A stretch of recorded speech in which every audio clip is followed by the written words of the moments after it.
Welcome back to the 27 elements of a highly effective private duty home care business, and we're continuing in the promotion pillar, and we're continuing now at the operational level. And the next element at the operational level is the inquiry process. This is the process of answering the telephone and responding to those inquiries that have been generated as a result of your other sales and marketing activities. And one of the biggest mistakes that I see many private duty home care companies making is to go out and hire an effective administrative staff member and then say, oh, by the way, your job is to answer the telephone. Absolutely the biggest mistake you can make.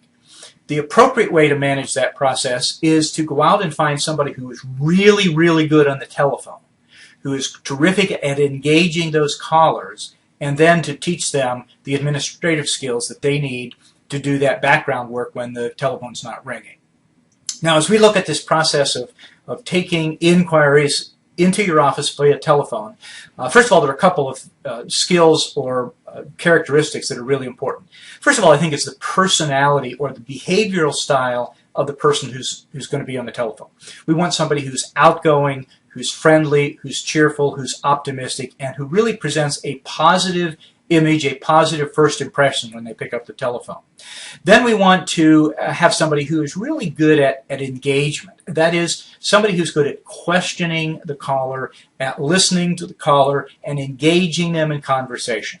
Because the first impression that's established when that caller inquires is based on what they hear and they feel as a result of the conversation with that person who picks up the telephone. So you want somebody that's outgoing, that's optimistic, that's cheerful, and that's engaging, and is willing to ask questions and listen. One big mistake I see many home care companies making is that the person answers the phone, and the first thing they want to do is tell the caller about all their programs and services. Well, that's just not the way that it works most effectively. The most effective way is to listen, to engage the caller, to find out about their particular situation, and to draw out some of their feelings and emotions. We know from our research that the most frequent caller, perhaps as much as 60% of the time, is going to be the oldest daughter of the client. And obviously the oldest daughter has an emotional stake in this process. It's very emotional to have to deal with an aging parent. And so engaging that daughter, asking questions, drawing her out, getting her to talk about mom or dad and their situation is part of building trust and developing the relationship.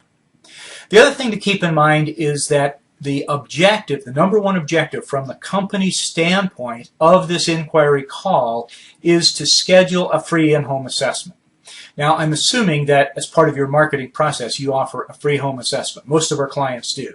And that means you're going to go out into the client's home, sit on the sofa with the client and the daughter and other family members, and determine their specific needs and wants. And so you don't need to do a lot of selling of your programs and services in that first inquiry telephone call. What you need to do is develop enough rapport, enough trust, so that the daughter is comfortable having you send someone out to sit in the sofa and to engage in that in-home assessment. Part of the way we track the success of your business is what we call the conversion ratio. And that's the ratio of total inquiries that come into your office compared to the admissions or the start of care of new clients. And we break it down into two steps. First of all, we have inquiries to assessments. And what's that ratio? And in order to get that, you need to track every single telephone call that comes into your business. And so part of this inquiry process is setting up a call log and tracking every inquiry.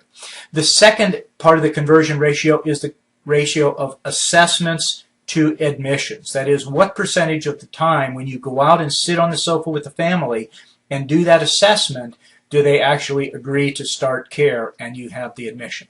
So that's the inquiry process, really important part of the promotion pillar, and we're going to give you some more information about it in future videos. If you want all the details of those in-depth videos, you'll want to become a premium member of the Academy for Private Duty Home Care. Just go to our website at privatedutytoday.com.